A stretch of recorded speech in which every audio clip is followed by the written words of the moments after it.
Anak saya perempuan sudah mulai kuliah tatap muka. Fasilitas kendaraan sudah saya sediakan dengan tujuan agar tidak berboncengan dengan temannya, apalagi yang lain jenis. Setiap saat saya memberi penjelasan tentang batas-batas berteman dengan lawan jenis. Sampai hal yang privat tentang berhubungan lawan jenis pun kita sudah saling terbuka. Insya Allah dia sudah mengerti. Akhir-akhir ini saya ada rasa khawatir Ustadz, karena tidak bisa diingkari teman kuliahnya ada yang laki-laki, yang mana sebelumnya dia 6 tahun di pondok dan jarang bersinggungan dengan lawan jenis. Mohon nasihat untuk saya sebagai ibunya agar tenang ketika dia kegiatan di luar, dan nasihat untuk anak saya. Anak saya ikut menyimak kajian ini. Sampai saat ini dia manut, kuliahnya di Laju, berangkat dari rumah dan tidak kos. Jarak kampus dari rumah naik motor setengah jam.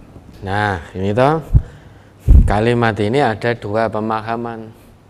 Tidak diingkari teman kuliahnya ada yang laki-laki, di mana sebelumnya dia ini bisa kembali ke anak perempuannya, bisa kembali ke temannya laki-laki tadi. Nah, maka karena ini yang bertanya adalah seorang ibu untuk putrinya, insya Allah lebih mendekati bahwa yang dimaksud mondok adalah anaknya selama 6 tahun. Ya, berarti dari SD ini anaknya mondok. Ya memang pondok begitu, pondok putri ya putri semua. Masa pondok putri dicampur dengan putra, yang terjadi apa? Nah, ibu tidak perlu khawatir yang berlebihan.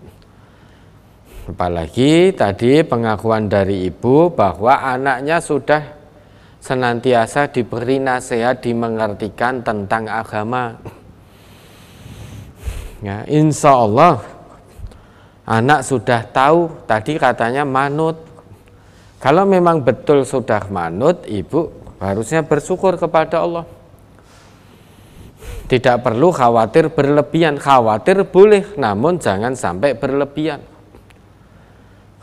Jangan sampai berlebihan. Alhamdulillah tidak ngekos, kuliahnya Laju, masih bisa dipantau. Nah, coba pantau HP-nya juga. Tidak hanya pantau pulang perginya, pantau isi HP-nya juga. Ini boleh orang tua mantau isi HP anak-anaknya, itu boleh, karena bagian dari pendidikan orang tua kepada anak. Wah, ini kalau ada anak yang masih HP-nya isinya rakaruan, nah ini dihapusi terusan ini. Ini di-delete, nanti selak diminta bapak atau ibunya. Itu sebagai bentuk pendidikan. Karena biar bagaimanapun orang tua itu madrasah yang pertama bagi anak-anaknya, bagi putra-putrinya. Boleh percaya dengan anak, namun tetap waspada. Tetap waspada. Kalau anak putri tadi tertarik dengan teman laki-laki, itu sesuatu hal yang wajar. Tinggal diarahkan, dinasehati. Yang tidak wajar, ya, putri tertarik dengan putri, laki tertarik dengan laki. Kalau laki tertarik dengan putri, dengan perempuan, perempuan tertarik dengan laki-laki, itu normal. Maka tinggal diberikan pendidikan, diawasi, bukan berarti diizinkan pacaran, bukan. Berikan pendidikan itu ya contohnya, nduk, ibu ora nesu, enggak duka, tidak marah kamu tertarik dengan fulan. Itu fitrah, nduk, itu normal. Nah, namun ya Islam melarang itu, nduk. Sabar sih. Kalau memang fulan itu sudah siap untuk menikah, atau memang kamu nduk sudah siap untuk menikah, tak carikan jodoh nduk. Jodoh yang insya Allah agamanya baik,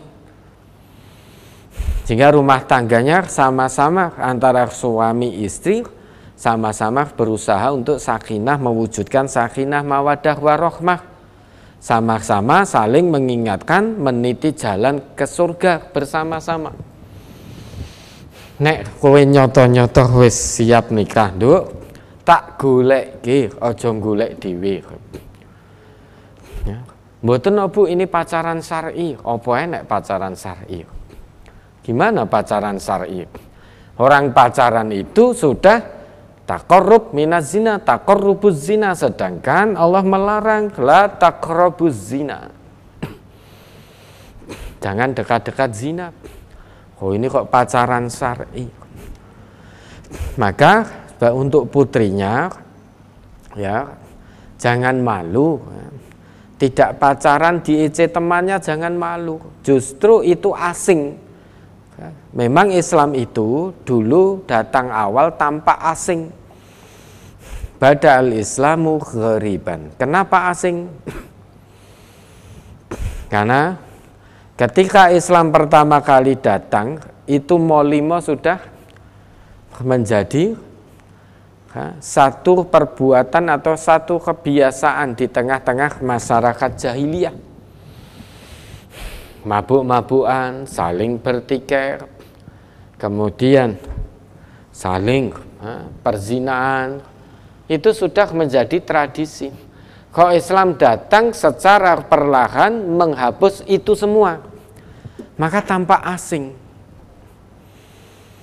Lagi umumnya ngene, kok iki teko-teko ya merubah kebiasaan masyarakat, tren masyarakat yang tidak sesuai dengan apa yang dikehendaki Allah. Maka tanpa asing. Wa sayaudu ghariban kama bada'a. Dan di akhir nanti Islam itu akan kembali tanpa asing. Nah, hari ini kita menyaksikan itu. Berarti bisa dikatakan ya memang saat ini kita berada di zaman akhir. Kita termasuk generasi-generasi akhir. Karena tanda-tanda itu sudah kita lihat. Sekarang Islam tanpa asing lagi. Kalau ada pemuda-pemudi kok ora pacaran, sekarang terlihat asing. Dibully, diejek oleh teman kuliahnya, oleh teman-teman sekolahnya, dikatakan ora payu, ini itu dan lain sebagainya.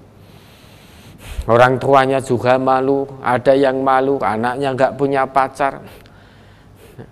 Sedang anak tetangga gentenan, ya, yang datangi gentenan, diajak pergi dengan banyak orang, gentenan sing ngampiri. Dengan anakku rapayu-payu. Maka ada pula orang tua yang mendorong anaknya wis gendang golek oyang.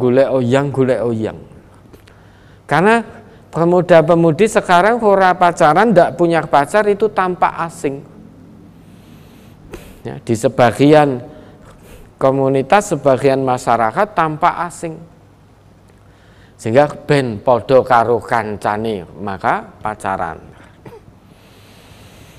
Padahal kata Nabi, fatuba lil ghuraba, maka beruntunglah orang yang asing itu.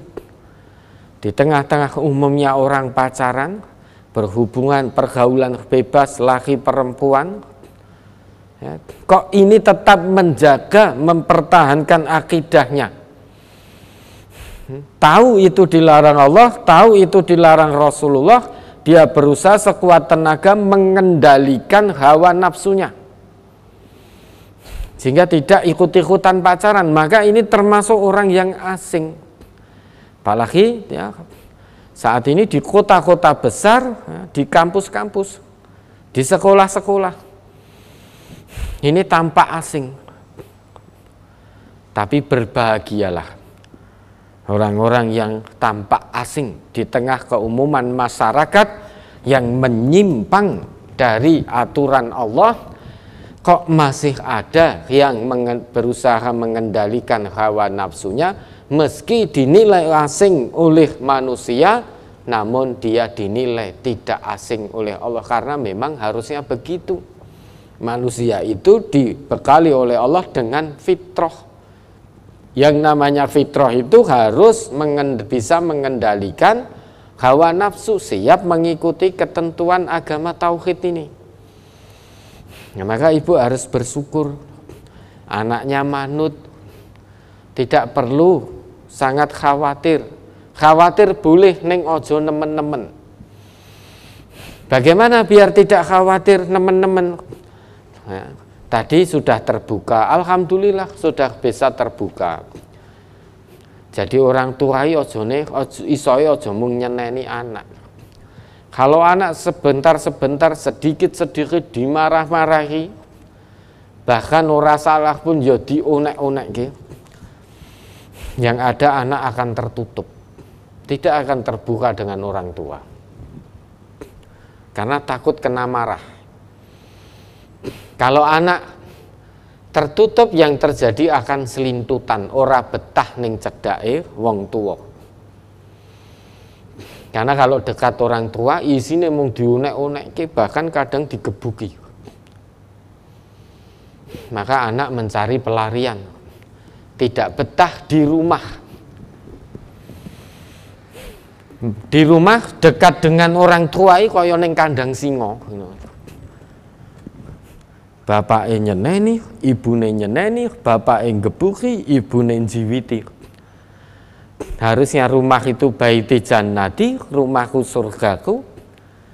Karena anak merasa tidak nyaman, bapak ibunya mungkin galake naudzubillah, moro tangan sebentar-sebentar tanpa kesalahan yang dilakukan oleh si anak.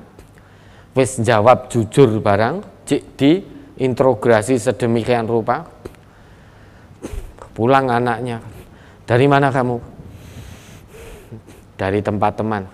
Temanmu koncone sapa jenenge? Kancamu jenenge sapa? Namanya fulan, atau nek sing wedok namanya fulanah. Wong Islam po dudu?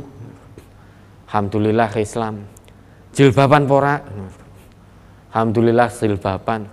Apa sing diomongke? Neritik itu, sehingga anak lama-lama tidak, padahal sudah ngomong betul. Mungkin di sana garap tugas kuliah tenan. Bapak ibunya masih menanyai, masa cuma garap tugas kuliah, nggak ada lagi. Nah, selain fulana siapa lagi? Masa nggak ada teman laki-lakinya? Jadi diinterogasi seperti itu. Itu karepe bapak ibune itu, mungkin anak segera menjawab, nggih, belajar kelompok kali teman laki-laki. Nah, ya toh, kandhani ngeyel. Ada tidak yang seperti itu orang tua? Ada, meski tidak banyak mungkin. Itu saking kasih sayangnya orang tua pada anak. Saking khawatirnya orang tua pada anak jangan sampai terjerumus ke jalan setan. Namun salah caranya, ya, terlalu khawatir sehingga terlalu galak. Yang ada anak tidak akan manut, selintutan dengan orang tua, di depan orang tua koyone apik, di belakangnya liar. Ya, orang tua mung diupas sapu sitok, karena tahu anaknya. Oke, nek dijawab wis salat durung, sampun, orang tuane wis lega. Padahal anaknya rung salat. Tapi anaknya tahu, ini tak jawab sudah, sampun, bapak saya wis seneng kok. Sehingga lebih takut pada bapak ibunya daripada pada Allah. Tuhannya bapak ibunya, bukan Allah lagi Tuhannya. Nah, mari kita bantu anak-anak kita agar tetap mempertuhankan Allah, bukan mempertuhankan orang tuanya. Nah, caranya bagaimana? Tetap kita berikan pendidikan maksimal. Khawatir boleh, namun jangan nemen-nemen. Ya, jangan nemen-nemen, karena kalau khawatirnya nemen-nemen nanti suudon terus kepada anak. Akan suudon terus. Kalau itu terjadi, anak tidak akan bisa terbuka. Padahal kalau anak tidak terbuka itu, anak tidak betah dekat orang tuanya. Bahkan diajak pergi, dijajake bapak ibu ora gelem gitu loh. Ayo le, yo nduk rono nengkleng misalkan begitu, atau bakso. Ya ngajak bapak ibunya. Karena tidak nyaman tadi, karena anak menolak. Tidak mau, bukan tidak seneng baksonya, bukan tidak seneng satenya. Kenapa? Tidak seneng pergi dengan bapak ibunya. Ya, karena kalau di hadapan bapak ibu selalu salah, dan salah. Guyu sitik terdengar suaranya saja, sedikit saja. Tertawa sedikit, wah bapak ibunya, oh cukup kan guyu. Guyu ki marak ki matek ki hati. Padahal hanya tertawa pelan. Dan itu terdengar suaranya tanpa sadar. Padahal tidak terbahak-bahak orang. Wah, hahaha, itu enggak. Hanya tersenyum sedikit sehingga terdengar suaranya. Itu pun tanpa disadari. Itu langsung dibentak di ini, marake mateni hati. Sehingga harusnya diluruskan, nang, nduk, kamu itu boleh senyum, tertawa itu boleh, neng ojo kakean guyu. Apalagi kalau sampai guyu terbahak-bahak, hatimu bisa mati, bisa keras. Harusnya begini loh, nah dicontohkan. Nah, anaknya kalau terbuka pasti akan tanya, lah bapak kalau ibu kalau tersenyum, kalau tertawa dos pundi. Nah, diberi contoh. Mesem ini lho nduk, mesem kan itu. Harus bisa menjadi teladan. Harus bisa menjadi teladan oleh anak-anaknya. Maka ibu tidak perlu khawatir. Di samping itu, alhamdulillah terus diberikan pendidikan, dikenalkan dengan Allah, dikenalkan dengan tuntunan Rasulullah, dikenalkan dengan aturan-aturan agama Allah, berikan nasihat-nasihat tentang dinullah ini. Di samping itu, kedua orang tuanya harus senantiasa istiqomah memohonkan atau berdoa kepada Allah agar putra-putrinya dijauhkan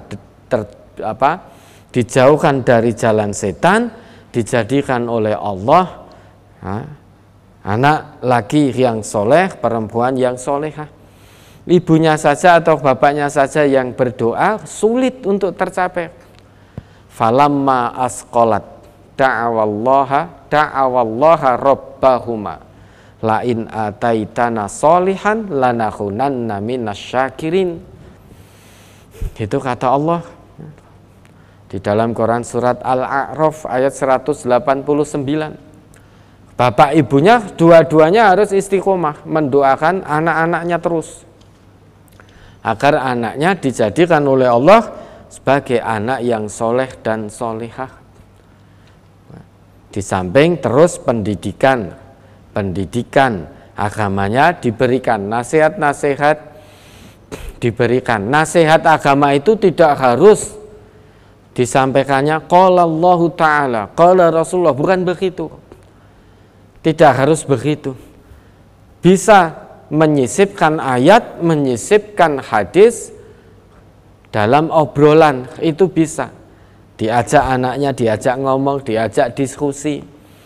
Kemudian ayat-ayat disisipkan, hadis-hadis disisipkan dengan bahasa yang renyah. Kallimin nas ala qadri uqulihim. Jadi bicaralah dengan manusia sesuai kadar kemampuan, kadar pikirannya. Jadi kalau putri ini jenengan, nasihat itu bisa masuk dengan bahasa seperti inilah panjenengan, masuk dengan itu. Cara menyampaikannya dengan bahasa-bahasa yang bisa diterima oleh putra-putrinya. Ya, usaha insani terus nasihat-nasihat diberikan, di samping itu usaha ilahinya. Jangan putus untuk senantiasa memohon berdoa kepada Allah agar putra-putrinya senantiasa dijadikan oleh Allah anak-anak yang soleh dan solehah. Ya, ada lagi.